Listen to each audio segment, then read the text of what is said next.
Hello मेरे प्यारे बच्चों, मैं वनीता आपके अपने परिवार स्टडी विद वनीता में आपका बहुत बहुत स्वागत करती हूँ।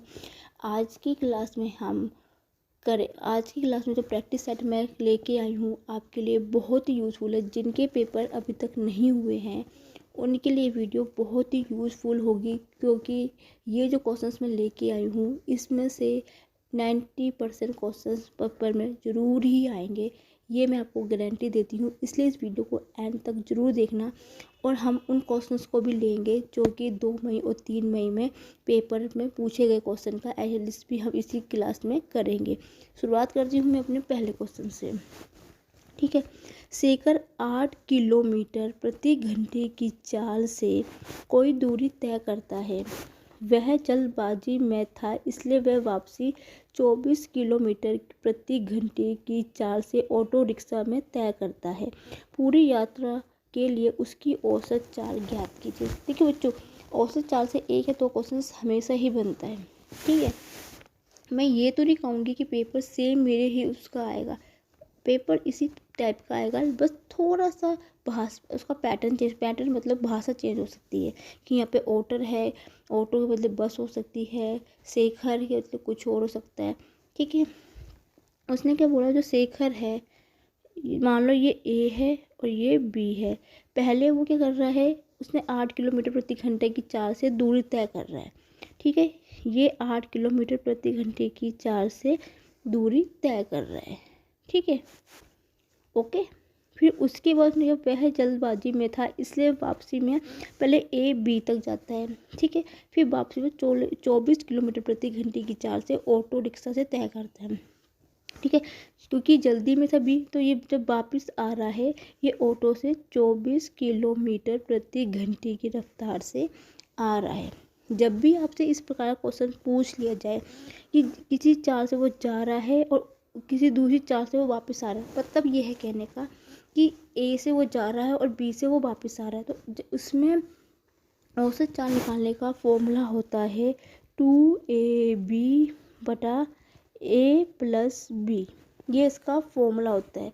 तो 2 × 8 × 24 बटा 8 + 24 हो गया। तो ठीक है, ऊपर वाला भी ऐसे रह देते हैं क्योंकि नीचे से संख्या कटेगी। बटा 24 और 8 होता है 32। ठीक है, 8 चौके 32, 2 छिक्के 24, 6 दूनी 12। तो ऑप्शन नंबर बी इसका बिल्कुल करेक्ट आंसर होगा। नेक्स्ट क्वेश्चन बढ़ेंगे अपने। नेक्स्ट क्वेश्चन क्या है, लाभ और हानि में से 2 क्वेश्चन इस बार पूछे गए थे। किसी शिफ्ट में 2 पूछे गए थे, किसी शिफ्ट में 1 क्वेश्चन पूछा गया था। तो प्रॉफिट एंड लॉस के ये मान के चलो 1 या 2 क्वेश्चन हमेशा ही बनते हैं। तो एक क्वेश्चन क्या है, एक खुदरा विक्रेता ने 250 किलोग्राम अनाज खरीदा। इसे इस प्रकार बेचा कि अपने द्वारा 160 किलोग्राम ग्राहकों के लिए गए भुगतान के बराबर लाभ प्राप्त हुआ। उसका लाभ प्रतिशत क्या है। बहुत अच्छा क्वेश्चन है, ध्यान से समझेंगे। जब भी आपसे इस प्रकार क्वेश्चन पूछ लिया जाता है कि एक खुदरा विक्रेता ने 250 किलोग्राम अनाज को खरीदा, उसे मतलब वो कोई चीज़ 250 रुपये की चीज़ वो खरीद रहा है, फिर उसको वो इस प्रकार से बेच रहा है 160 रुपये प्रति किलो की ग्राहकों के लिए भुगतान के बराबर लाभ प्राप्त हो रहा है उसको। तो लाभ प्रतिशत पूछा है, इसका सीधा तो फॉर्मूला होता है लाभ, क्योंकि इसने लाभ पूछा है तो यहाँ पे लाभ लेंगे, मतलब प्रॉफिट पी जिसको बोलते हैं लाभ। हानि होता तो एल लेते। बराबर फॉर्मूला क्या है, होता है इसका विक्रय मूल्य सेलिंग प्राइस SP माइनस का विक्रय मूल्य CP। इस चीज़ को ध्यान रखना, जब भी लाभ निकाला जाता है तो विक्रय मूल्य में से क्रय मूल्य घटाया जाता है। क्यों, क्योंकि लाभ तब होगा जब क्रय मूल्य कम होगा, विक्रय मूल्य ज़्यादा होगा। तो लाभ हमेशा विक्रय मूल्य में से क्रय मूल्य घटता है। यदि आपसे यहाँ पे हानि पूछा है तो हानि लॉस जो होता है L, उसमें से कॉस्ट प्राइस ज़्यादा होता है और विक्रय मूल्य सेलिंग प्राइस कम होता है। तो यहाँ पे CP, तो यहाँ पे जो CP माइनस का SP होता है। इस पॉइंट को ध्यान से समझेंगे। ठीक है, अब आगे उसने क्या बोला है, उसको कितने का 160 किलोग्राम ग्राहकों के लिए भुगतान के लाभ हो रहा है। तो ये जो उसको कितने का 160 पी का क्या हो रहा है, लाभ हो रहा है। और उसने क्या बोला, 250 रुपये का किलोग्राम अनाज खरीदने पर। तो यहाँ पे एसपी है, तो 250 एसपी माइनस का 250 सीपी। ठीक है, इस चीज़ जब भी आप सोल्व करोगे बस ये पॉइंट आप ध्यान से समझना, बस ये द्वारा कि पी बराबर प्रॉफिट है तो विक्रय मूल्य से घटेगा क्रय मूल्य, यदि हानि है तो क्रय मूल्य से विक्रय मूल्य घटेगा। बस इस पॉइंट का ध्यान रखना बस। ठीक है, अब एसपी वाले एक तरफ लेंगे, सीपी वाला एक तरफ। देखो ये 160 है, ये माइनस का प्लस का हो जाएगा। तो 250 में 160 जोड़ोगे तो 410 सीपी बराबर होगा 250 एसपी के। 0 से 0 कर दिया। ठीक है, अब यहाँ से मुझे लाभ और हानि निकालनी होगी। तो मैं कैसे निकालूंगी, क्योंकि मुझे विक्रय मूल्य भी पता है, मुझे क्रय मूल्य भी पता है। तो सीपी अनुपात एसपी कैसे निकलेगा, यदि ये देखो ये सीपी है, ये यहाँ पे जाएगा तो कितना होगा, या इसको मैं ऐसे लिख देती हूँ जिससे आपको समझ में, एसपी बटा सीपी बराबर 25 ऐसे ही रहेगा, 41 ऐसे ही रहेगा। मतलब क्रय मूल्य यहाँ 25 है आपका, विक्रय मूल्य यहाँ पे आपका 41 है। ठीक है, क्योंकि लाभ होगा यहाँ पे बच्चे गलती भी करके आते हैं, वो चीज़ भी आपको समझ, क्योंकि यहाँ पे एसपी यहाँ पे जाएगा, ये चीज़ ऐसी ही रहेगी, संख्या ये संख्या इसके नीचे जाएगी। अब मुझे आप बताइए 25 की चीज़ 41 में बिक रही है तो कितने का यहाँ पे प्रॉफिट हो रहा है, 16 का यहाँ पे मुझे क्या मिल रहा है, प्रॉफिट मिल रहा है। ठीक है, अब उसने क्या पूछा, लाभ प्रतिशत का फॉर्मूला क्या होता है। आपको पता है लाभ प्रतिशत फॉर्म निकालने का फॉर्मूला होता है लाभ 16 का बटा क्रय मूल्य। लाभ और हानि हमेशा क्रय मूल्य पे निकलती है। तो क्रय मूल्य कितना है, 25 गुना 100, 25 चौके 100, 16 चौके 48, 48 तो कहीं है ही नहीं 16 चौके 64 होता है, सॉरी 16 या 48 होता है, 16 चौके 64। ऑप्शन नंबर सी इसका बिल्कुल करेक्ट आंसर है। काफ़ी चांसेस है इस टाइप ऑफ क्वेश्चंस बनने की भी। ठीक है, क्योंकि एग्जामिनर इतना तो बुद्धू है नहीं कि पहले तो दूसरे 2 मई को भी ऐसे पेपर बना देगा, तीसरे को भी 3 मई को भी ऐसे मिलेगा, और नेक्स्ट 4 को भी ऐसे बना देगा, और 5 को भी ऐसे बना देगा। ऐसा तो है नहीं, वो पेपर हर दिन हर शिफ्ट का पेपर अलग अलग बनता है, रिपीट नहीं होता है। ठीक है, बस आप उसको अंदाज़ा लगा सकते हैं कि पेपर किस टाइप का बन रहा है। ठीक है, नेक्स्ट क्वेश्चन क्या दे रखा है, यदि किसी धनराशि पर 25 वर्ष के लिए प्राप्त कुल साधारण ब्याज मूलधन का 5/8 है तो प्रति वर्ष भुगतान किए जाने वाले साधारण ब्याज की दर कितनी है। इस प्रकार क्वेश्चन को कैसे हम करेंगे, उसने क्या बोला है ध्यान से समझेंगे कि कुल साधारण ब्याज मतलब SI सिंपल इंटरेस्ट बराबर किसके है, मूलधन का 5/8 है, 5/8 पी मतलब प्रिंसिपल जिसको बोलते हैं मूलधन। यहाँ से मैं मूलधन का और साधारण ब्याज और मूलधन का रेशो निकाल सकती हूँ। अनुपात कैसे निकालेंगे, SI ऐसे रहेगा, P इसके नीचे रहेगा, और ये 5/8 सेम ही रहेगा, ये P इसके नीचे आ जाएगा। मतलब साधारण ब्याज कितना है, 5 है, और P कितना है, मूलधन कितना है, 8 है। ठीक है, हमें क्या निकालना है, हमें निकालना है साधारण ब्याज की दर मतलब आर आपसे पूछी गई है। आपको पता होगा, आपने सिंपल इंटरेस्ट का फॉर्मूला पढ़ा होगा, साधारण ब्याज बराबर होता है मूलधन गुना दर गुना समय बटा 100, ये इसका फॉर्मूला होता है। इस पे वैल्यू पुट कीजिए और सॉल्व कीजिए। ऐसा ही कितना है, 5 है, पी कितना है हमारा 8 है, आर मुझे निकालना है, टी कितना 25 वर्ष से रखा बटा 100, 25 चौके 100, 4 दूनी 8। ठीक है, तो आर बराबर कितना हो गया, 5 है, क्योंकि ये 2 गुना में है तो यहाँ भाग हो जाएगा, 2 दूनी 4 दशमलव 2 10, 2.5% दर होगी इसकी। उम्मीद है बच्चों समझ में आ गया होगा। नहीं समझ में आ रहा तो कोई दिक्कत है तो मुझे आप कमेंट सेक्शन में लिख के भी बता सकते हैं। नेक्स्ट क्वेश्चन बढ़ेंगे अपने। नेक्स्ट क्वेश्चन क्या है, यदि 90 में x% की वृद्धि की जाए तो 117 हो जाता है। x का मान हमें निकालना है। जब भी आपसे इस प्रकार क्वेश्चन पूछ रहे उससे क्या बोला है, 90 में x प्रतिशत की वृद्धि की जाए तो इतना हो जाता है। तो टोटल कितना बचा होगा, 117 में से 90 घटा दोगे तो बचेगा कितना, 27 बचा होगा कि 27 की वृद्धि हुई होगी। 27 की वृद्धि किस पे हुई है, इस 90 में हुई है। तो कितना हो, 27/90 गुना 100। तब भी इस प्रकार क्वेश्चन पूछ लिया जाए तो आपने क्या करना है, जितनी वृद्धि से वो घटा देना है। कितनी वृद्धि हुई, 27 किस पे हुई है, 90, क्योंकि 90 में x की हुई है, 90 गुना 100 कर देना है। 0 से 9 0 कट गया, 9 तिया 27, 3 गुना के 10 करेंगे तो 30 आ जाएगा। ऑप्शन नंबर डी इसका बिल्कुल करेक्ट आंसर होगा। बहुत ही इजी क्वेश्चन था, देखते ही आंसर आना चाहिए था इसका। नेक्स्ट क्वेश्चन पढ़ेंगे अपने।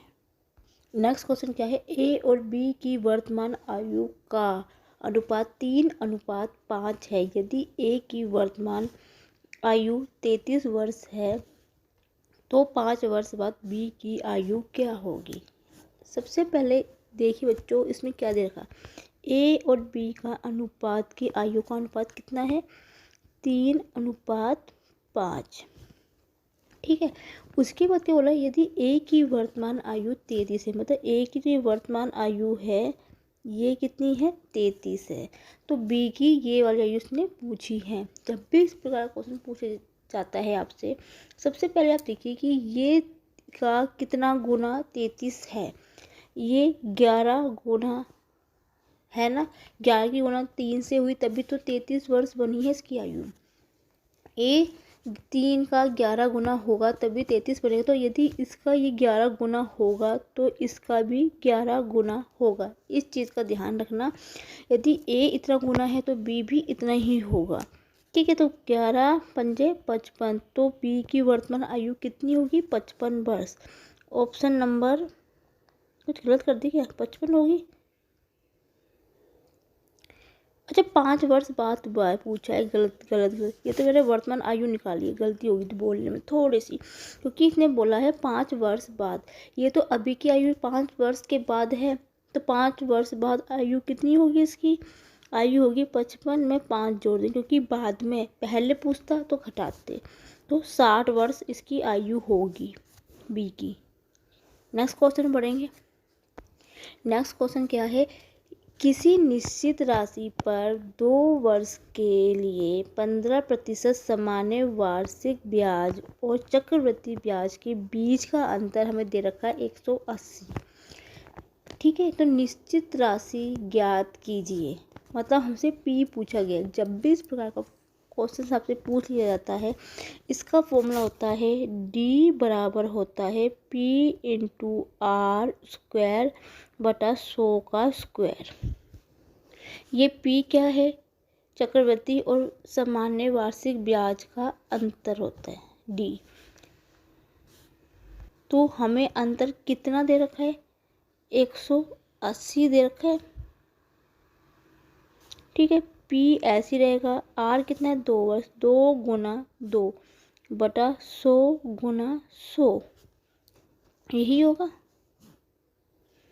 ठीक है। यदि मैं इसको सोल्व पी के निकालना चाहूँ तो कैसे निकालूंगी, 180 गुना 100 गुना 100 बटा 2 गुना 2, यही होगा। यही होगा बच्चों। 50 बार कटेगा, ये भी 50 बार कटेगा। ठीक है। तो 180 गुना 5 5 25, ये होगा 2500। 180 गुना 2500। ठीक है। तो इनकी क्या करती हूँ मैं, गुना कर देती हूँ, 0 0 25 की गुना 0 किया 0 आ जाएगा। 25 अट्ठे 3 0 तो ये पहले लग ही जाएगी, 3 0 तो निश्चित ही है। ठीक है। 2 1 2, ठीक है। 25 को मैं 18 से गुना कर देती हूँ सीधा, 25 धाम 250। ओके, रुक जाओ 1 मिनट। 25 अट्ठे 200, 200 का 0 2 हाजिर लगा, 25 एकम 25, 25 एकम 25। कुछ तो गलती हो रही, कहीं पे क्या गलती हो रही है, सही है। रुक जाओ, ऐसा करते हो 18 की 25 से गुना करते हो तो 18 पंजे 40 का 4 हासिल लगा, ठीक है। 8 पंजे 40 का 4 हासिल लगा, नहीं सॉरी कुछ तो एक सेकंड रुको बच्चों, थोड़ा सा फिर से करती हूँ। ठीक है बच्चों, ये आंसर मेरा तो आना चाहिए 25 अट्ठे 200 का 2 हासिल लगा, 200 का 2 हासिल लगा, ठीक है। 25 से कम 25, 25 से 29, 29,000 आना चाहिए आंसर तो मेरा। लेकिन 29,000 तो यहाँ पे ना ए ऑप्शन में है, ना बी में, ना सी में, ना डी में, तो इसमें से कोई भी ऑप्शन नहीं है। ई ऑप्शन इसका होगा 29,000 रुपये, ठीक है। कभी कभी क्या होता है बच्चों, थोड़ा सा ये टाइपिंग गलती होगी यहाँ पे, मुझे लगता है 2 वर्ड्स नहीं कुछ और होगा यहाँ पे, ठीक है। चलो कोई बात नहीं, लेकिन देखो कुछ भी लिखा हो आपको उससे कोई मतलब नहीं, आपको पैटर्न समझ आता है। जब भी आपसे इस प्रकार क्वेश्चन पूछ लिया जाता है कि इतने वर्ष के लिए इतने प्रतिशत ब्याज के लिए चक्रवृद्धि ब्याज का अंतर दे रखा हो और निश्चित राशि पूछी जाए, सीधा अपना फॉर्मूला लगाना है अंतर का, P/R² बटा 100 का स्क्वायर, वैल्यू पुट करना, आंसर आपको सीधा आ जाएगा, ठीक है। नेक्स्ट क्वेश्चन बढ़ते हैं। नेक्स्ट क्वेश्चन क्या दे रखा है, यदि किसी लेख की कीमत 25% की कमी हुई है तो किस प्रतिशत से खपत बढ़ाने या घटानी चाहिए ताकि वह 20% की वृद्धि हो। बहुत ही अच्छा, वेरी वेरी इंपॉर्टेंट क्वेश्चन ये है। इसका एक सीधा तरीका क्या होता है, पी प्राइस गुना कॉस्ट बराबर होता है एक्सपेंडेड गुना प्राइस, ठीक है। एक्सपेंडेड, सॉरी ये एक्सपेंडेड है, EXP एक्सपेंडेड, इसको P प्राइस होता है जिसको हिंदी में हम कीमत बोलते हैं, ठीक है। C क्या होता है, ये है खपत है, ठीक है। ये एक्सपेंडेड का मतलब होता है व्यय, ये इसका फॉर्मूला होता है, कीमत गुना खपत बराबर होता है व्यय के, मतलब व्यय बराबर होता है खपत गुना कीमत के। कीमत उसने क्या बोला, 25% की कमी हुई है, ठीक है। 25% की कमी हुई है, इसका मतलब क्या है, सीधा सा तरीका है, 25% आप निकालोगे तो 1/4 आएगा, 1/4 आएगा, ठीक है। इसका मतलब क्या है, यदि कीमत 4 है तो ठीक है, पहले 4 है तो दूसरी बार भी कितनी होगी, 3 होगी, यही होगी, क्योंकि आपको पता है क्योंकि ये कमी हो रही है। जब भी कमी की बात की जाए या खपत की बात जाए तो नीचे वाली संख्या से ऊपर वाली संख्या से घटा देते हैं, मतलब कीमत 4 से 3 हो गई है, मतलब खपत हो रही है या कमी हो रही है, मतलब जो ज़्यादा थी उससे कम हो गई है। वो से बच्चों को तो समझ में भी नहीं आती चीज़ें, ठीक है। उसके बाद उसने क्या बोला है, किस प्रतिशत ने खपत बढ़ाने या घटाने पर ताकि कि 20% की वृद्धि हो जाए। 20% का मतलब होता है 1/5, तो उसकी व्यय कितनी हो रही है, 5 से 6 हो रही है, क्योंकि यहाँ पे वृद्धि की बात की गई है। जब भी वृद्धि होती है तो जुड़ता है। अब मुझे आप बताइए यहाँ पे खपत मैं कैसे निकालूंगी, सॉरी ये कहाँ से लगा दिया, यहाँ पे जो खपत है उसकी वैल्यू कैसे आएगी,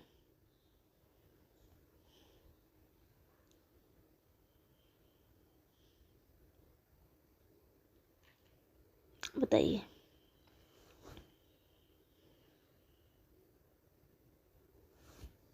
मुझे बताइए बच्चों कि यहाँ पे खपत कैसे हुई है, कैसे, सीधा सा इसका लॉजिक है, ज़्यादा दिमाग लगाने की ज़रूरत है नहीं। अब मुझे सीधे को कीमत 4 से 3 है, व्यय कितनी 5 से 6 हो रही, तो मैं यहाँ पे कितने से गुना करूँगी कि मुझे 5 मिल जाएगा पहले में और दूसरे में 6 मिलेगा। मैं ऐसी क्या संख्या यहाँ पे रखूँगी खपत में कि मुझे 5 मिलेगा और या मुझे यहाँ पे 6 मिलेगा। यहाँ पे तो सीधा है, यदि मैं 2 की गुना कर दूँ तो 3 दूनी 6 मुझे मिल जाएगा। अब मैं 4 में किससे गुना करूँगी कि मुझे 5 मिलेगा। देखो मैं कोई संख्या वैल्यू रखूँगी 1 2 3 4 कुछ भी रखूँगी तो मुझे नहीं मिलेगा, मुझे पॉइंट में है वैल्यू रखनी पड़ेगी। देखो यदि मैं यहाँ पे 1.25 लिख दूँ तो मुझे 5 मिल जाएगा, क्योंकि क्यों 125 चौक के 500 होता है, 0.2 के बाद आती है, तो यहाँ पे 5 मुझे मिल जाएगा। ये चीज़ आपको समझ में आई कि नहीं आई? ठीक है, उम्मीद है समझ में आपको आई होगी। मतलब मुझे मैं यहाँ पे किससे गुना करूँगी कि मुझे पहले 5 मिल जाए और 6 मिल जाए, तो मुझे यहाँ पर उन संख्या से गुना करनी पड़ेगी, जिससे कि मुझे वह ये मिली होगी। पहले खपत 1.5 थी, फिर 2 हो गई। ठीक है, तो मुझे बताओ यहाँ पे खपत कितनी होगी?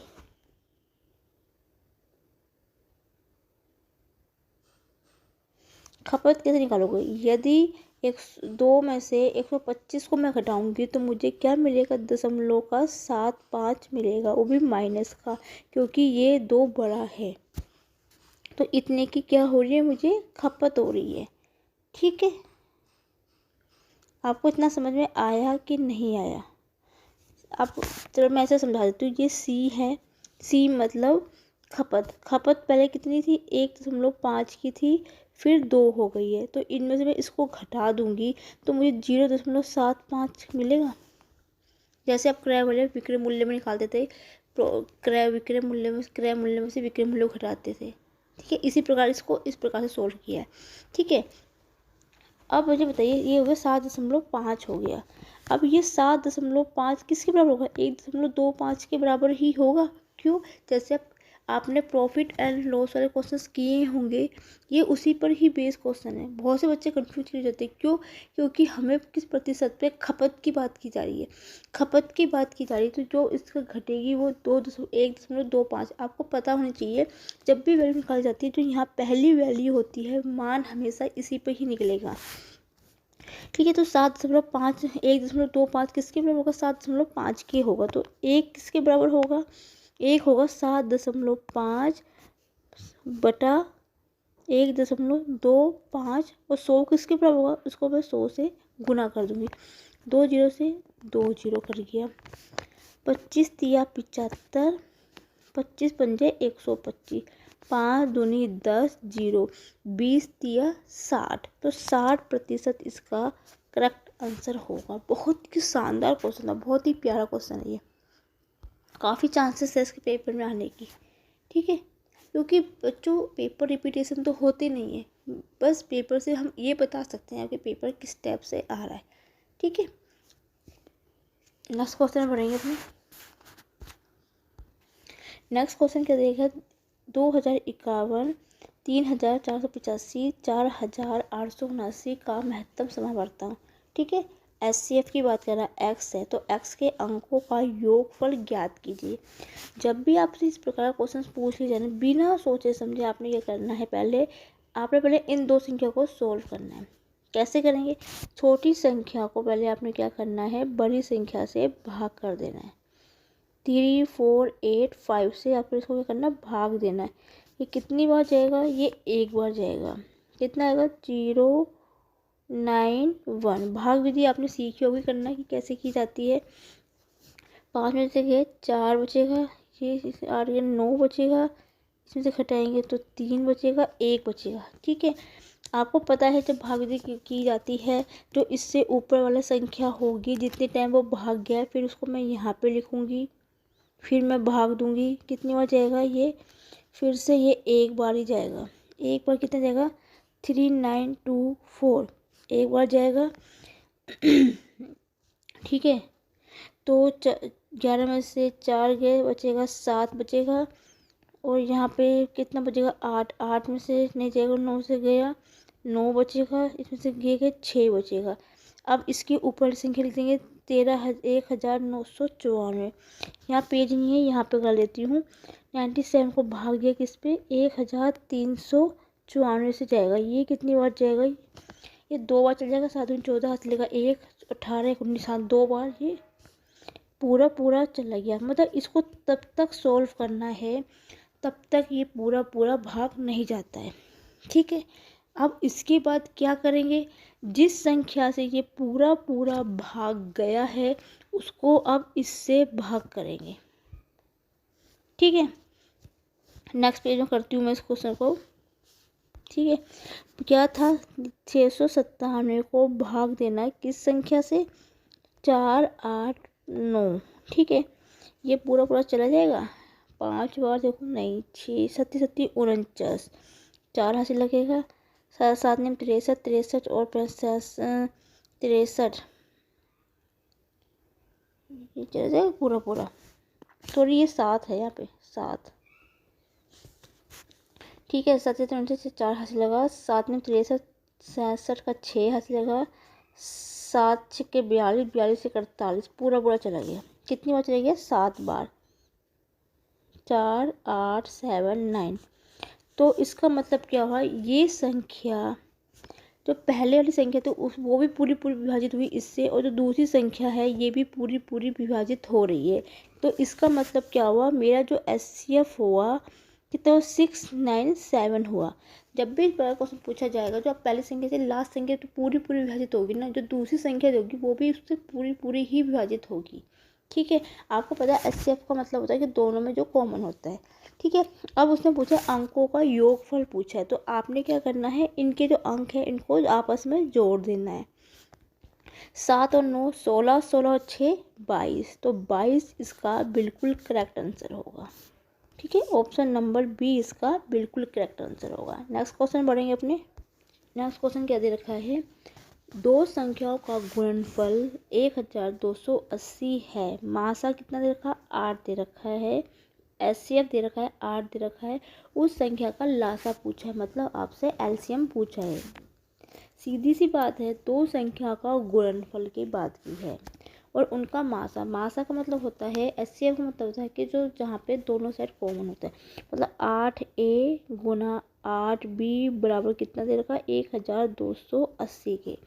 सीधा है, a और b कितना आ गया यहाँ से, 1280 बटा 8, 8 एकम आ, ठीक है 8, सॉरी यहाँ पे 8 ये भी था, तो कितना हो गया, 88 64, 64 दूनी 128, तो 20 आ गया।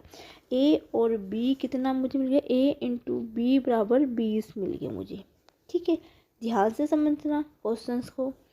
इसका मतलब क्या हो गया, ये मिल गया मुझे 8ab, यही तो था, क्योंकि दो संख्याओं गुणनफल क्या थे, 8ab थे, यही तो था कि नहीं। अब मैं सोच, अब के दिमाग में ये बैठेगी कि मैंने 8a क्यों लिया।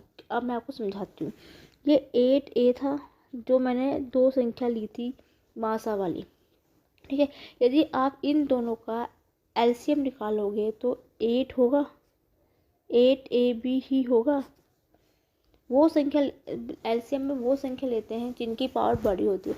8 यहाँ है, 8 यहाँ भी, तो मैं सिर्फ एक 8 का ही लूँगी, तो मुझे एलसीएम निकालना होगा।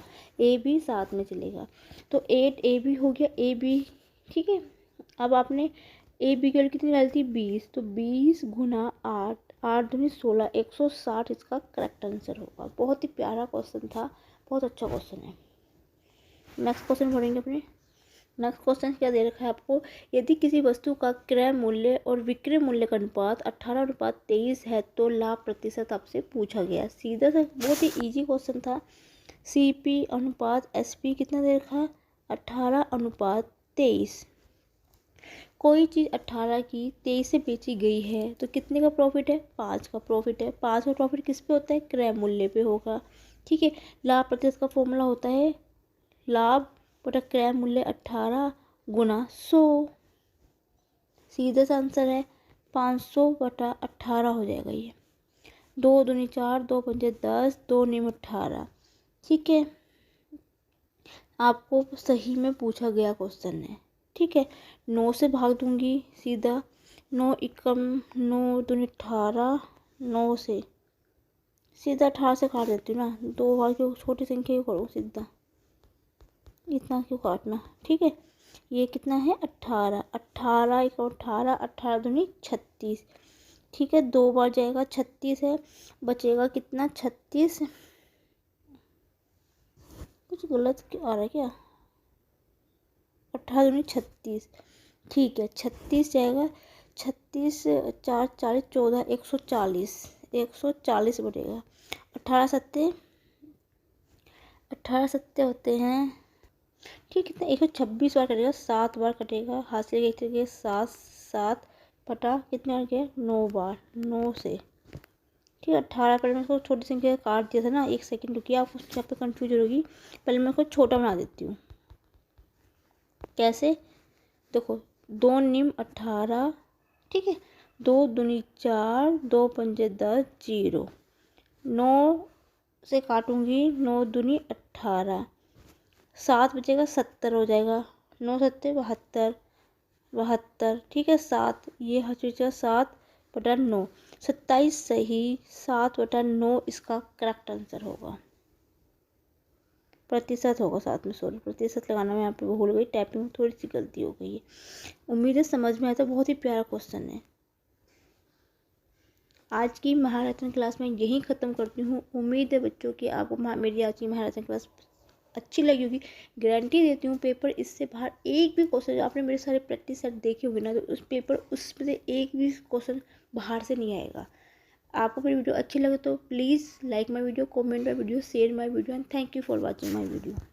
साल इस टाइप का क्वेश्चन हमेशा ही पूछे ही जाते हैं, इसलिए इस वीडियो को एंड तक जरूर देखिएगा। बीच में स्क्रिप्ट बिल्कुल मत करिएगा। शुरुआत करेंगे अपने पहले क्वेश्चन से। एक डेस्कटॉप का विक्रय मूल्य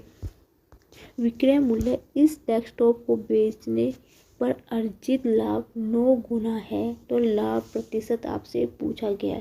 देखो जब भी इस प्रकार क्वेश्चन आपसे पूछ लिया जाता है, सबसे पहले हमें आपको विक्रय मूल्य, इस टाइप के क्वेश्चन जब भी आप लाभ प्रतिशत तब निकाल पाओगे जब आपको क्रय मूल्य पता होगा। क्रय मूल्य कब पता होगा, जब आपको यहाँ पे आपको क्या बोला कि विक्रय मूल्य डेस्कटॉप को बेचने पर लाभ अर्जित 9 गुना है, ठीक है। ये क्या है, SP होगा विक्रय मूल्य, और ये क्या होगा प्रॉफिट। प्रॉफिट मतलब लाभ, ठीक है। उसने बोला कि उसका लाभ का 9 गुना है, माना यदि लाभ 1 का हुआ है तो उसका कितना है 9 गुना कितना होगा 9 होगा, ठीक है। इतना आपको समझ में आया कि नहीं आया, क्योंकि एक चीज़ की बात करें ना, एक डेस्कटॉप को विक्रय मूल्य इस डेस्कटॉप को बेचने पर अर्जित लाभ का 9 गुना है, ठीक है। मतलब यहाँ पे लाभ कितने का 1 का है, यदि 1 का लाभ हुआ तो उसका 9 गुना कितना होगा 9, तभी तो होगा, ठीक है। X या Y क्यों लूँगी, X और Y लोगे तो यहाँ पे क्या करूँगा, यदि मुझे क्रय मूल्य निकालना होगा तो कैसे निकालूंगी, यदि मैं सेलिंग पॉइंट में से विक्रय मूल्य में से अपना प्रॉफिट लाभ को हटा दूँ तो मुझे पता चल जाएगा कि मुझे मेरा क्रय मूल्य कितना है 8 है। यदि मैं X लेके चलूँगी तो यहाँ पे 8 माइनस X होगा, तो वैल्यू मैं किसकी निकालूंगी, किसी की भी निकल पाएगी, ठीक है। आपको पता है कि लाभ प्रतिशत का फॉर्मूला होता है, लाभ कितने का है 1 का, ठीक है। क्रय मूल्य कितना है 8 गुना 100, ठीक है। 8 एकम 8, ठीक है। 8 एकम 8 दशमलव में आएगा, सीधा ऑप्शन नंबर ए होगा उसका राइट आंसर। कैसे करके दिखा, तो 11 एकम 8 एकम 8, 2 हासिल लगा, नहीं ये नहीं आएगा, ये नहीं है, गलत है। 8 एकम 8, 2 लगेगा 0 20, 8 दूनी 16, 8 दूनी 16, 4 हाथ लगेगा 0.5, 8 पंजे 40, ऑप्शन बी इसका बिल्कुल करेक्ट आंसर होगा, ठीक है। उम्मीद है समझ में आपको आ गया होगा। नेक्स्ट क्वेश्चन में बढ़ते हैं अपने। नेक्स्ट क्वेश्चन क्या है, ध्यान से समझेंगे, बहुत ही अच्छा इंपॉर्टेंट क्वेश्चन है, ध्यान से समझेंगे इस क्वेश्चन को। क्या बोला गया है, एक नाव की धारा के अनुकूल 35 किलोमीटर की दूरी 2 घंटे में तय करती है और धारा के प्रतिकूल समान दूरी 7 घंटे में तय करती है। शांत जल में नाव की चाल किलोमीटर प्रति घंटा में ज्ञात कीजिए, ठीक है। कैसे करेंगे इस क्वेश्चंस को आप पढ़ लीजिए एक बार, फिर इसको मैं सॉल्व करती हूँ।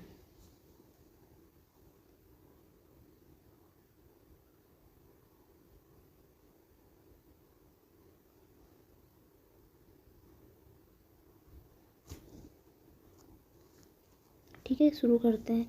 देखो जब भी एक चीज़ को ना ध्यान से समझना इस क्वेश्चन को, जब भी धारा शांत जल में आपको अनुकूल की बात की जाती है तो वहाँ पे हमेशा चाल जुड़ती है। ठीक है, यदि शांत जल में विपरीत दिशा की धारा के प्रतिकूल की बात की जाती है तो धारा दूरी उसमें आपस में घटती है। इस पॉइंट को आप ध्यान रखना, बहुत इम्पोर्टेंट नियम होता है इस क्वेश्चन के।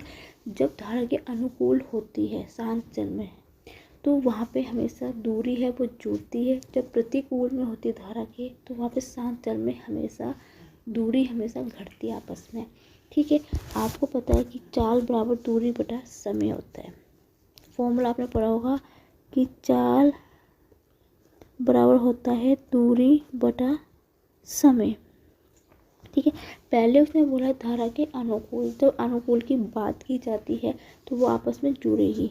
ठीक है, तो अनुकूल क्या है, धारा के अनुकूल 35 किलोमीटर की दूरी को वो 2 घंटे में तय करती है। ठीक है, 2 घंटे में क्या करती है, वो तय करती है। तो B + S, B यहाँ पे क्या है, मैंने ली है एक धारा के अनुकूल जो चाल दूरी है वो, और दूसरा लेकर धारा के विपरीत में है वहाँ वो मैंने S ले रखी है। ठीक है, तो बराबर कितना हो गया, चाल दूरी कितनी है 35/2। ठीक है, इसको मैं भी यहीं पर रहने देती हूँ, अभी मैं इसको सॉल्व नहीं कर रही हूँ। ठीक है, दूसरा उसने क्या बोला है, धारा के प्रतिकूल समान। प्रतिकूल की जब भी बात आती है तो धारा हमेशा शांत जल में क्या होगी, माइनस में होगी उनकी चाल दूरी नहीं, चाल नहीं, सही तो है। हाँ ठीक है, दूरी क्या होती है आपस में घटेगी। ठीक है, यदि मैं यहाँ से ठीक है, इतना आपको समझ में है तो कितनी हो जाएगी, प्रतिकूल धारा में 7 घंटे में तय करती है। ठीक है, अब देखो यहाँ पे जो 35 किलोमीटर है वो दोनों के लिए बराबर ही रहेगी। ध्यान से समझना इस क्वेश्चन को। जो दूरी है ना, दूरी जो है वो समान ही रहेगी दोनों ही कंडीशन में। विपरीत दूसरों की देखो, जो देखा 35 किलोमीटर की दूरी है, क्योंकि उसने बोला कि समान दूरी पर, क्योंकि उसने बोला हुआ है कि समान दूरी पर, समान दूरी उसने पहले ही बोल दिया। तो दूरी 35 है तो इसकी भी 35 होगी, तो 35/7 हो गई। ठीक है, इतना आपको समझ में आया कि नहीं आया। ठीक है, अब आपसे पूछा गया है नाव की 4 किलोमीटर प्रति, शांत जल में नाव की 4 किलोमीटर प्रति घंटा में बताइए। आपने इसमें बी की वैल्यू पूछी गई है।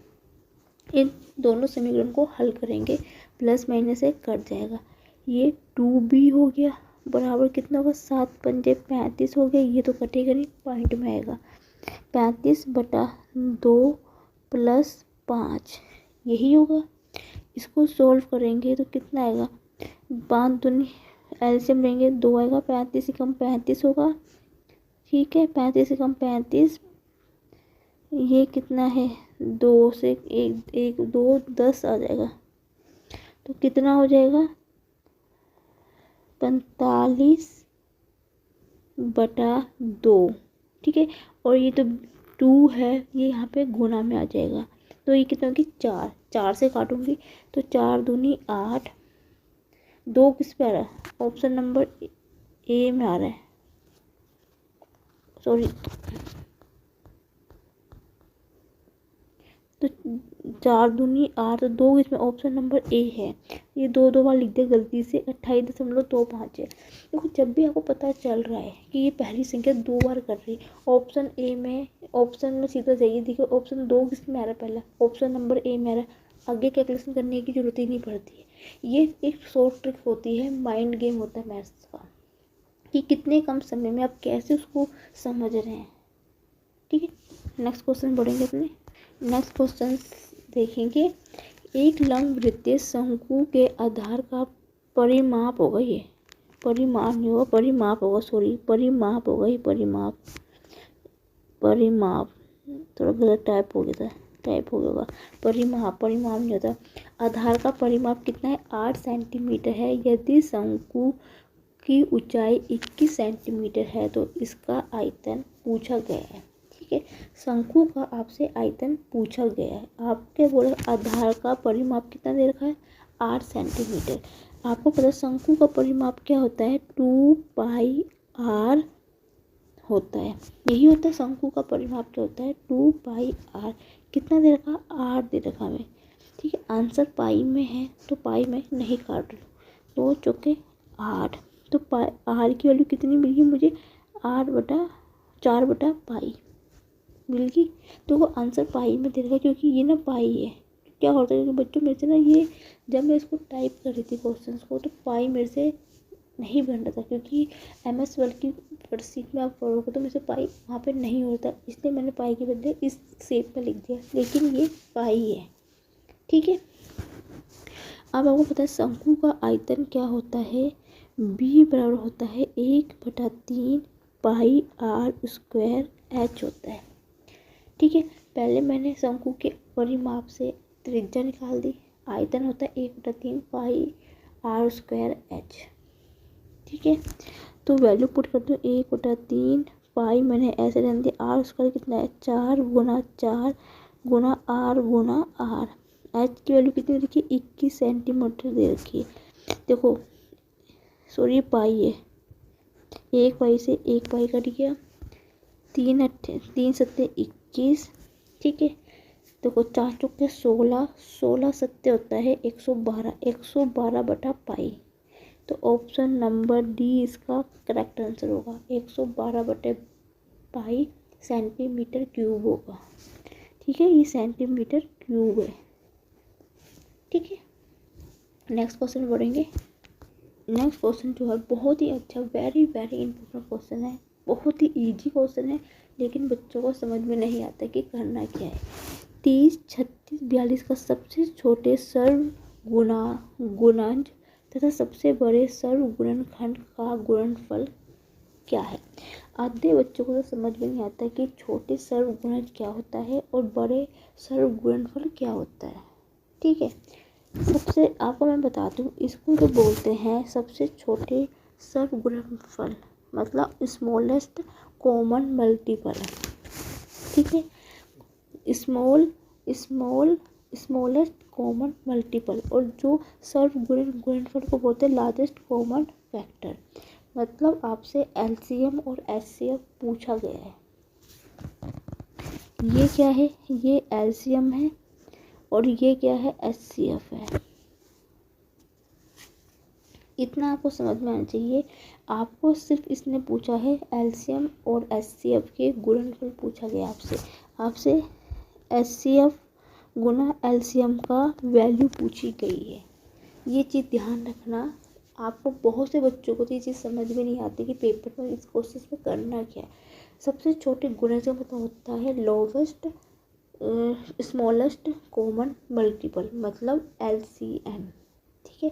सबसे बड़े लार्जेस्ट कॉमन फैक्टर वो होता है HCF। ये आपसे इन दोनों को गुणनफल पूछा गया आपसे, ठीक है। सबसे पहले क्या करते हैं 30, 36, 42 का LCM और HCF निकालते हैं। 30 को 5 छक्के 30 दे सकती हूँ, 6 छिंग 36, 6 सत्ते 42, ठीक है, ओके। यहाँ से मैं पहले मुझे HCF निकालती हूँ। HCF कितना निकलेगा, तीनों में क्या फैक्टर है 6 कॉमन है, तो 6 यहाँ पे क्या मिल गया मुझे HCF, ठीक है।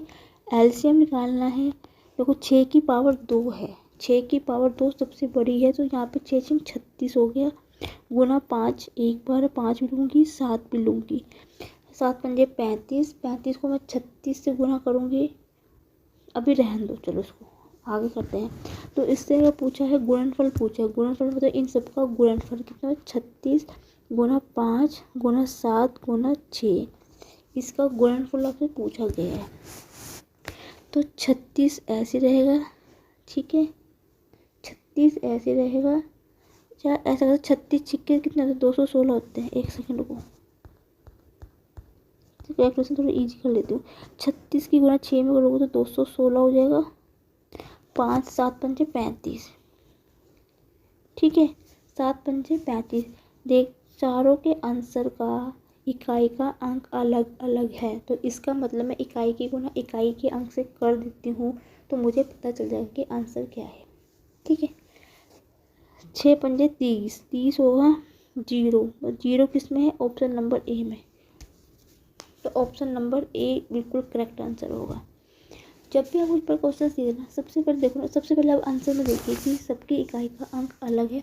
तो आपने करना इकाई के अंक से गुना करके देख लेना कि इकाई का अंक क्या आ रहा है, और वहीं पे ऑप्शन देख लेना। आगे आपको गुना करने की जरूरत ही नहीं है। ठीक है, नेक्स्ट क्वेश्चन पढ़ते हैं। नेक्स्ट क्वेश्चन क्या दे रखा है? यदि 5 श्रमिक 10 दिनों में 1800 रुपये कमा सकते हैं तो 8 दिन में 5 श्रमिकों को अर्जित राशि के रूप में ज्ञात कीजिए। कैसे करेंगे समझेंगे ध्यान से। ठीक है, नेक्स्ट क्वेश्चन क्या है, ध्यान से समझेंगे क्वेश्चन को। देखो इस क्वेश्चन में बच्चे क्या गलती करके आते हैं वो भी मैं आपको समझाती हूँ पहले। ठीक है, पहले क्वेश्चन पढ़ लेते हैं अपना। यदि 15 श्रमिक 10 दिनों में 1800 रुपये कमा सकते हैं तो 8 दिनों में 5 श्रमिकों का अर्जित राशि के रूप में ज्ञात कीजिए। ठीक है, इसमें बच्चे क्या गलती करते हैं, MDH वाला फॉर्मूला लगा के देंगे। तो 15 गुना 10, ठीक है, गुना 1800 बराबर करेंगे 8 गुना 5 गुना x। इस तरीके से सॉल्व करेंगे। क्या करेंगे, 5 दूनी 10, 2 चौके 8, 4 चौके 16, 2 4 पंजे 20, 485 गुना 15 से करेंगे और आपका आंसर लिख के आ जाएंगे। ऑप्शन में दिखा सही है, नहीं दिखेगा तो क्या करके देंगे, उसको लिख देंगे कोई भी नहीं है। ठीक है, इस मेथड से मत करके आना। इस क्वेश्चन को ध्यान से समझना कि इसको किस मेथड से करेंगे। ठीक है, पहले मैं इसको हटा देती हूँ। ठीक है, इसको मैं हटा देती हूँ, एक बार जरा सारा क्लियर कर देती हूँ पेज को। अब इसको हम सोल्व करेंगे। सीधा सा सवाल है। इस क्वेश्चन को क्या बोला कि 15 श्रमिक 10 दिन में करते हैं तो एक श्रमिक कितने में करेगा? 10 गुना 15 कितना होगा, 150 में करेगा। 15 श्रमिक 150 दिन में करेंगे। ठीक है, आपको इतना समझ में आया कि नहीं है?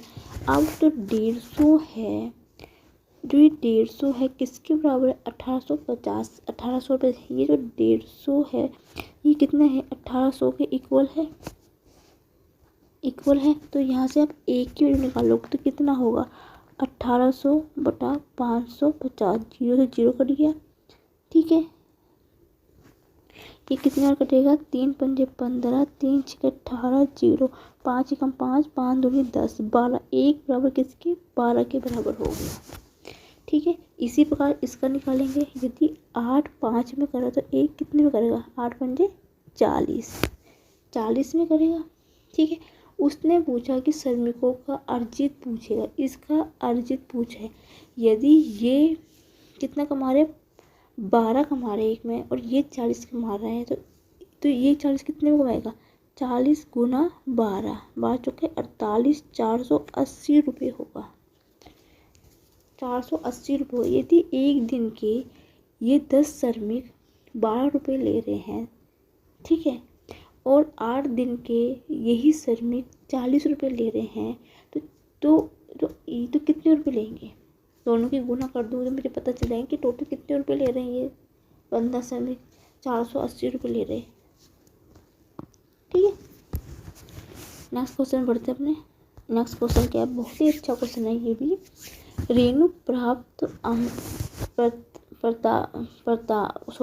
प्राप्तांक गलती से 9 के स्थान पे 99 के रूप में अंकित हो गए।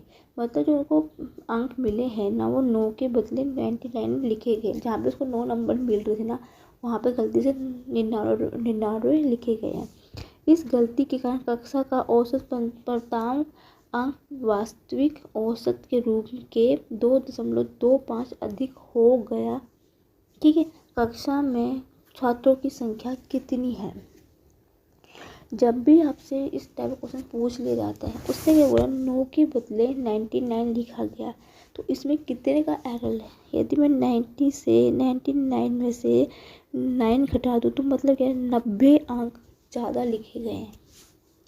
उसमें 90 अंक ज़्यादा लिखे गए हैं। ठीक है, और जो वास्तविक औसत है उसका इससे अधिक हो जाता है। ठीक है। वास्तविक अंक का मतलब जो 90 का जो एरर है, जो ज़्यादा लिखा गया है, वो इससे कितना 2.5 अधिक हो जाता है। ठीक है, तो एक में कितना होगा 2.5, सॉरी गलती हो गया, 90/2.25। ठीक है, दशमलव हटाऊंगी, 0 भर जाएंगे। 25 से काटूं, कट जाएगा। 25 धाम 200, ये कटेगा 11 बार। 25 चौका 100। कुछ गलत हो गया क्या? 25 धाम 200 होता ना, ये तो 11 बार ही कट रहा है यार। कुछ तो गलत होगा क्या? कुछ ज़्यादा गलत आ रहा है क्या? ऐसे भी लग रहा है कुछ गलत हो रहा।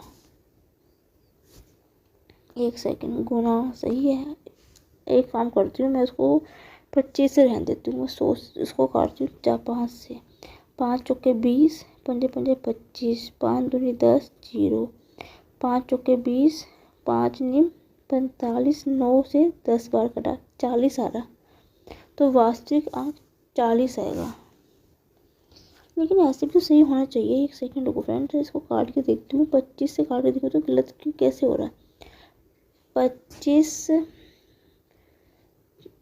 ओहो 25 धाम 250 होता है। 25 निम में 225 होता है। 25 चौके 100, 9 एकम 9, तो 10 गुना 40 होगा। मैंने ही गलती से बोला है। 25 निम में 225 होता है, ना कि 25 से 11 बार, क्योंकि 25 धाम 250 होता है ना। तो मेरे से मिस्टेक हो गई थी यहाँ पे। मैं वही सोचूं कहाँ पे गलत हो रहा है। ठीक है, नेक्स्ट क्वेश्चन बढ़ सकते हैं।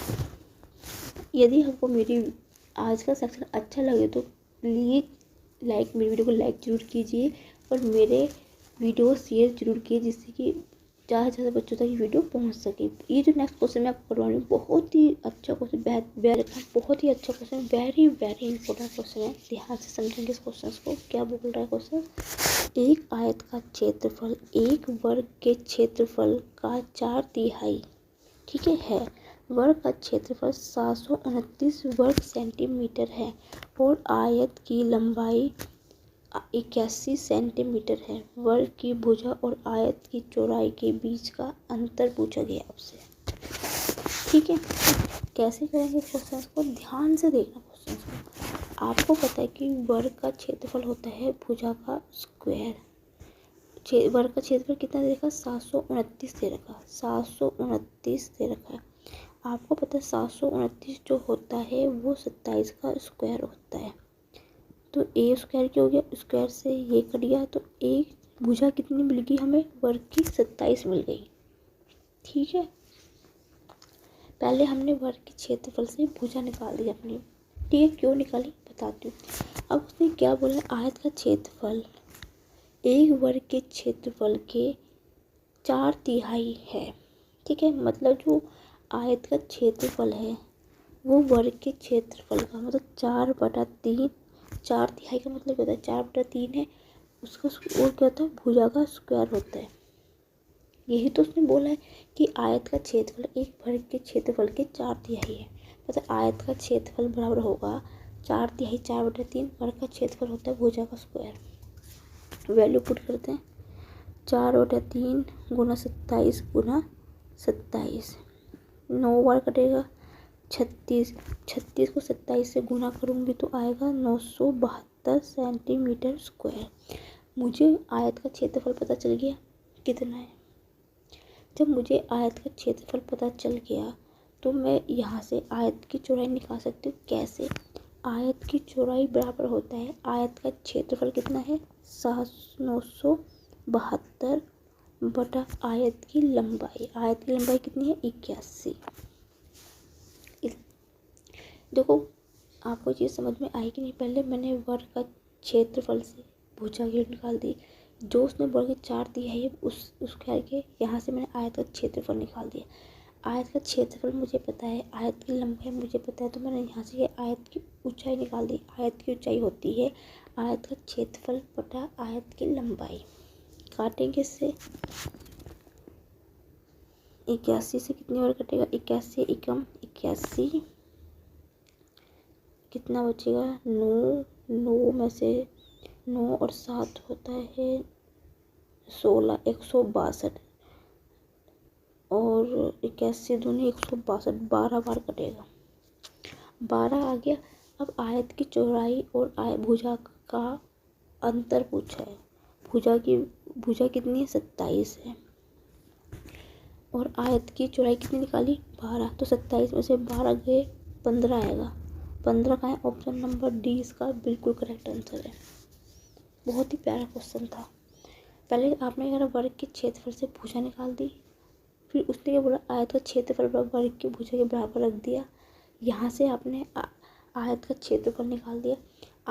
अब आपने आयत की ऊंचाई निकाली, आयत का क्षेत्रफल बटा आयत की लंबाई। यहाँ से मुझे चौड़ाई पता चलेगी। अब मुझे भी आयत की चौड़ाई भी पता है, वर्ग की भुजा भी पता है, दोनों को घटा दिया, आंसर आ गया। नेक्स्ट क्वेश्चन बढ़ते हैं। नेक्स्ट क्वेश्चन क्या दे रखा है, सीता एक पेन एक निश्चित संख्या कहाँ से आ गया, यहाँ से निश्चित संख्या 7 रुपये में 8 खरीदती है और 5 में 6 की दर से बेच देती है, उसका लाभ या हानि प्रतिशत पूछो। सीधी सी बात, उसने क्या बोला, एक पेन उसने खरीदा 7 रुपये में 8 खरीदती है वो, ठीक है। फिर क्या करती है वो 5 में 6 बेच देती है, तो लाभ और हानि पूछी है, ठीक है। सबसे पहले मुझे यहाँ से क्रय मूल्य में कैसे पता लगा सकती हूँ, यहाँ से उसने सीपी में यहाँ से निकाल दूंगी। यदि 7 रुपये में 8 पेन खरीद रही है तो उसने टोटल कितने रुपये में खरीदा होगा, 7 गुना, ठीक है। ध्यान से समझेंगे इस क्वेश्चन को, थोड़ा सा ध्यान से समझेंगे। देखो अभी हम ध्यान से समझेंगे इस क्वेश्चन को कैसे, ठीक है। अभी उसने क्या करा, कोई चीज़ 7 रुपये की उसने 8 खरीदी, ठीक है। फिर उसने क्या करा, ये है विक्रय मूल्य जो बेचा है, 5 रुपये में 6 की दर से बेच दी, ठीक है। जब भी आपको इस प्रकार का क्वेश्चन पूछ लिया जाता है ना, सबसे पहले जो इनकी जो चीज़ें होती है ना उसका मान बराबर रखते हैं। कैसे, ये 7 रुपये है, ये 5 रुपये है, तो इनको पहले क्या करना है, आपको बराबर करना है। जब भी आपसे क्वेश्चन पूछ लिया जाता है, कभी जो किसी चीज़ की वैल्यू होती है ना उसको बराबर करते हैं पहले। आपने क्वांटिटी को बराबर करना है। क्वांटिटी मतलब जो आपने पेन जो खरीदे ना उसको, उस चीज़ को बराबर करना है, क्योंकि ये 8 है ये 6 है। पहले आपने इन दोनों की क्वांटिटी को बराबर करना है। जो चीज़ होती है ना, जो चीज़ खरीदी है बेची है, पहले आपने उसकी वैल्यू को बराबर करना है। बराबर कैसे होगा, यदि मैं यहाँ पे 3 से गुना कर दूँ और मैं यहाँ पे 4 से गुना कर दूँ तो चीज़ बराबर हो जाएगी। अब ध्यान से समझना, 3 की गुना आप यहाँ करोगे, 3 की गुना है 7 में भी होगी, तो 7 गुना 3 होगा, 8 गुना 3 होगा, 5 गुना 4 होगा, 6 गुना 4 होगा, 8 दिया 24, 6 चौके 24, ठीक है। ये हो गया 7 दिया 21 और ये हो गया 20 हो गया। आप देखो दोनों की क्वांटिटी बराबर हुई है, ठीक है। दोनों की क्वांटिटी बराबर हो गई है। अब आप इस क्वेश्चन को आगे सोल्व कर सकते हैं। ये आपका सीपी था, ये आपका एसपी था। अब एक चीज़ आप सोचिए, 21 रुपये की चीज़ 20 में बेची गई है, तो यहाँ पे क्या हो रही है, हानि हो रही है। ज़्यादा की चीज़ कम में बेची गई तो उससे क्या होगा, 1 रुपये का उसको क्या हो रहा है, लॉस हो रहा है। लॉस मतलब हानि हो रही है, ठीक है। आपको पता है लाभ प्रतिशत का फॉर्मूला होता है हानि बटा क्रय मूल्य, क्योंकि लाभ और हानि हमेशा क्रय मूल्य पर लिखा। तो क्रय मूल्य कितना है 21, ठीक है। 21 है गुना 100, तो कितना है 100 बटा 21 की हानि हुई है, तो ऑप्शन नंबर ए इसका बिल्कुल करेक्ट आंसर होगा। पर थोड़ा सा समझने की कोशिश है, इस चीज़ को ध्यान से समझना। जब भी कोई ऐसे क्वेश्चन पूछ लिए जाते हैं ना, पेन खरीदा, कॉपी खरीदी, कुछ भी खरीदा, पहले तो अपने पेन कॉपी जो भी है उसकी वैल्यू अपने इक्वल करनी है, और गुणा जो यहाँ करोगे गुणा उसकी यहाँ भी करोगे, विक्रय मूल्य पर जो गुणा करके वैल्यू आएगी ना उस नए रेट को लेके चलना, ठीक है, ध्यान से, बहुत ही प्यारा क्वेश्चन था। नेक्स्ट क्वेश्चन बढ़ेंगे अपने। नेक्स्ट क्वेश्चन क्या है, बहुत ही इजी क्वेश्चन है, देख के ही आंसर निकाल सकते हैं, लेकिन बच्चों को फिर भी इस टाइप के क्वेश्चन में दिक्कत आती है। ध्यान से समझेंगे क्वेश्चन को, क्या बोला गया क्वेश्चन में। सोनल 120 मीटर दौड़ती है। सोनल जो रोज है 120 मीटर दौड़ती है, 3 सप्ताह में वह कितने किलोमीटर दौड़ेगी। बताओ क्या क्वेश्चन पूछा, क्वेश्चन था ये। सीधी सी बात है, जो इंसान डेली एक दिन में 200 मीटर दौड़ता है, 3 सप्ताह की बात की है, तो 3 सप्ताह में कितना दौड़ेगा वो। ठीक है, कितना दौड़ेगा बताओ। आपने क्या करना है, 220 गुना 3 करके आएंगे। मैं 100% बोल रही हूँ कि यही करके आएंगे। ठीक है, ध्यान से समझना। ये मीटर में है और उसने बोला कितने किलोमीटर दौड़ेगी। ठीक है, कितने किलोमीटर दौड़ेगी। तो आपको पता है कि 1 मीटर बराबर होता है 1 किलोमीटर बराबर होता है 1000 किलोमीटर। तो 1 मीटर बराबर होगा 1000 किलोमीटर। ठीक है, आधे बच्चे यहाँ तक करके आएंगे। ये भी गलत है।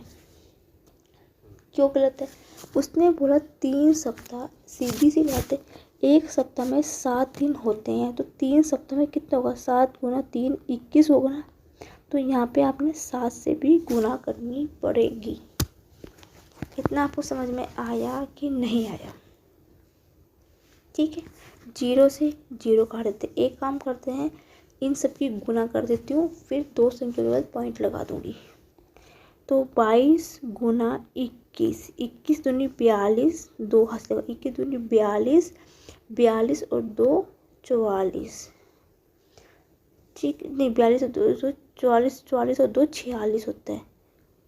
ये हो गया 46.2 के बाद है।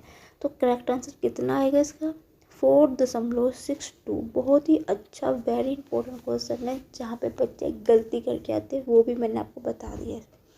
ठीक है, नेक्स्ट क्वेश्चन बढ़ेंगे अपने। नेक्स्ट क्वेश्चन है SICI का क्वेश्चन है, साधारण चक्रवृद्धि ब्याज का, जो पेपर में हमेशा 1 या 2 क्वेश्चन हमेशा ही बनते हैं इसमें से। सीताराम ने 750 की रकम का साधारण ब्याज 6% प्रति वर्ष की दर पर निवेश किया है।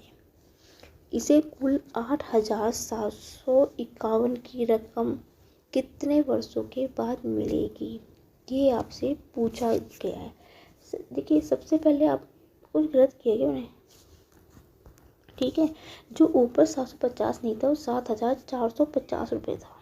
वैसे तो आप मैं देखो, वैसे तो थोड़ा मैथड से भी करके दिखा दूंगी।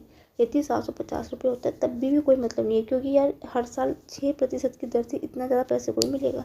मैं वही सोची थी, मैंने कहीं तो गलत लिखा है मैंने। क्या होता है बच्चों, कभी कभी हम टाइपिंग करती हूँ तो थोड़ा ऊपर नीचे वो मिस्टेक हो जाती है। और कुछ नहीं, कल से ध्यान रखूँगी कि मेरे टाइपिंग में कुछ गलती एरर ना आए। ठीक है, थोड़ा सा एडजस्टमेंट कर लो, तो उसके बाद मैं थोड़ा सा कल से कोशिश करूँगी कि मेरे से मिसप्रिंट ना हो। ठीक है, अब आप मुझे बताइए, इतने की राशि है और इतना हो जाए तो आप पता लगा सकते हो कि हमें कितने रुपए का यहाँ पे ब्याज मिला होगा। यदि मैं ब्याज, जितना पैसा हमें मिल रहा है उसमें से जितने रुपए जमा किए थे वो मैं घटा दूँ, तो मुझे पता चल जाएगा कि मुझे कितने रुपए का ब्याज मिल रहा है। ये 4031, ये मुझे पता क्या चल गया कि मेरे पास कितनी धन राशि है। तो पैसे थे कितने थे, क्योंकि ये आपको साधारण ब्याज दे रखा है। कुल इतने की रकम वर्ष बाद हो जाए, तो यहाँ से मुझे पता चल गया कि मुझे कितना राशि मिली। मुझे साधारण ब्याज कितना मिला होगा, 1341 रुपये साधारण ब्याज, मतलब जो मुझे इंटरेस्ट मिला है। ठीक है, ओके। अब आपको पता है फॉर्मूला निकालने का, सीधा फॉर्मूले में वैल्यू पुट करती हूँ। आपने फॉर्मूला पढ़ा होगा, P साधारण ब्याज बराबर होता है PRT/100। यही पढ़ा हो, साधारण से PRT/100, यही पढ़ा होगा आपने कि मिश्रित धन साधारण। ठीक है, यहाँ से मैं टी की वैल्यू निकालना चाहूँ तो कैसे निकाल, आपने पढ़ा होगा कि CI बराबर होता है PRT बटा 100। यहाँ से टी की वैल्यू कैसे निकाल सकती हूँ, CI गुना 100 बटा PRT। PR यहाँ से समय ऐसे निकाल सकती हूँ, कुछ नहीं करना, वैल्यू पुट करो। CI कितना मेरा 1341 रुपये गुना 100। P कितना है, प्रिंसिपल अमाउंट मेरे पास कितना था, धनराशि कितनी थी 7450 रुपये की। 8 दर कितनी है 6 की। काटेंगे पीटेंगे सॉल्व करेंगे इसको, ठीक है। 0 से 0 कट गया, 5 दूनी 10, 5 कम 5 2, 5 कम 5 2 24, 5 चौके 20, 5 निम 45, 2 तिया 6, 3 से कट जाएगा ये, 3 चौके 12, 3 चौके 12, 3 चौके 12, 3 सत्ते 21, 447 बटा 449। ये कितनी बार कटेगा, 3 बार कट जाएगा। 9 27 का 2 हासिल लगा, 14 54 51 और 9 27 का 2 हासिल लगा, 9 4 12 12 1 14 हासिल लगा 1, ठीक है। 3 कम 3 और 1 4, ये कटेगा 3 बार कट गया पूरा। तो करेक्ट आंसर कितना होगा, 3 बार। ऑप्शन नंबर बी इसका बिल्कुल करेक्ट आंसर होगा। नेक्स्ट क्वेश्चन बढ़ते हैं अपने। नेक्स्ट क्वेश्चन क्या देगा, 20% की वार्षिक ब्याज की दर में 1000 रुपये का 3 वर्षों में चक्रवृद्धि ब्याज आपसे पूछा गया है। कुछ नहीं है, सीधे से फॉर्मूले पे रखना। आपने पढ़ा होगा CI बराबर आता है P, चक्रवृद्धि ब्याज का फॉर्मूला होता है P इंटू 1 प्लस R बटा 100 की पावर N। इस फॉर्मूले में वैल्यू पुट करेंगे और सॉल्व करेंगे। P कितना है 1000, 1 प्लस R कितना है, R कितना दे रखा है हमें 20 वर्ष बटा 100, N कितना है, कितने समय के लिए है 3 वर्ष के लिए। इसको 20 पंजे 100 हो गया, तो 1000 बटा 5 से कटूंगी, 5 एलसीएम लूँगी तो 5 कम 5, 5 और 1 6 बटा 5 की पावर 3। सॉल्व करेंगे आगे। 1000 गुना 6 36, 36 के 216, 25 का स्क्वायर होता है 100, सॉरी पंजे पंजे 25, पंजे पंजे 125 हो गया, 125 हो गया। काट पीट करना शुरू करते हैं अब। 25 पंजे 125, 25 चौके 100, 40 हो गया। 5 अट्ठे 40, 280 की गुना 8 की गुना 216 में करूँगी, तो 8 छिके 6 48, 48 का 4 हासिल। सबका इकाई का अंक अलग अलग है, तो 8 किसकी इकाई का अंक में आ रहा, इस ऑप्शन नंबर ए में आ रहा है, तो ऑप्शन ए इसका बिल्कुल करेक्ट आंसर है, 728 रुपये।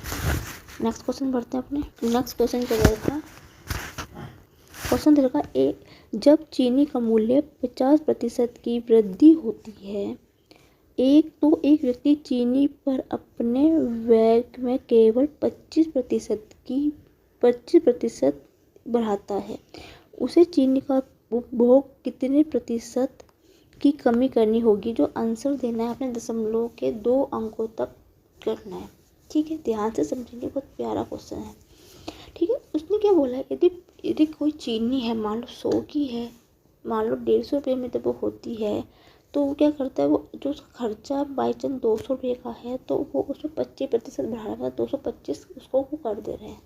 तो आपसे पूछा गया कि उसने उपभोग में कितने की प्रतिशत की वृद्धि हुई है, ठीक है। सीधी सी बात है, कोई चीज़ अपने 100% पे होती है, माना कि वो 100 पे है, 50% की क्या हुई है, वृद्धि हुई है। मैंने आपको हमेशा ये चीज़ बोली, जब वृद्धि होती है तो 100 में जुड़ता है, हानि होती है 100 में घटता है। तो कोई चीज़ 100 की है तो 50% की वृद्धि हुई तो कितनी होगी, 150 हो गई। ध्यान से समझना, ठीक है। अब उसके तो उस व्यक्ति के अपने व्यय में 25% की बढ़ोतरी करता है। 100 रुपये की चीज़ में यदि वो 25% की क्या करता है, बढ़ोतरी कर रहा है, तो बढ़ोतरी मतलब उसमें जुड़ेगा, तो वो 125 हो जाती है। 100 रुपये खर्च करता है, 25% की वृद्धि होगी तो कितनी होगी, 125 हो जाएगी। सीधी सी बात समझिए, 150 की चीज़ जब 125 में वो जाएगी तो यहाँ पे कितने की हो रही, माइनस की 25% की बढ़ोतरी हो रही है, कमी हो रही है यहाँ पे। अब एक चीज़ बताइए, कोई चीज़ 150 रुपये में है और वो उसको 125 में वो चीज़ खरीद रहा है, तो यहाँ पे जो चीनी के रेट में माइनस की 25% की कमी होगी उसके खर्चे में, मतलब अपने खर्चे में 25% की कमी कर रहा है। यह इसका सीधा सा आंसर है। उसने यही चीज़ तो पूछा गया है, ठीक है। 25 पे निकालोगे, 25 बटा किस पे निकालोगे, 150 पे निकालोगे। 150 पे क्यों निकालोगे, क्योंकि उसने चीनी के उपभोग में पूछी है, क्योंकि वह चीनी की उसने पूछी है। यदि वो चीनी में नहीं पूछता, उसके खर्चे में पूछता, तो आप 125 रुपये लेते। इस पॉइंट को आप ध्यान रखना। 150 गुना 100, 25 चौके 100, 25 छिक्के 150। 100 बटा 6 का मतलब होता है 16.67। करके भी दिखा देती हूँ, आधे बच्चे कहेंगे ले सीधा लिख दिया, रटा हुआ क्वेश्चन।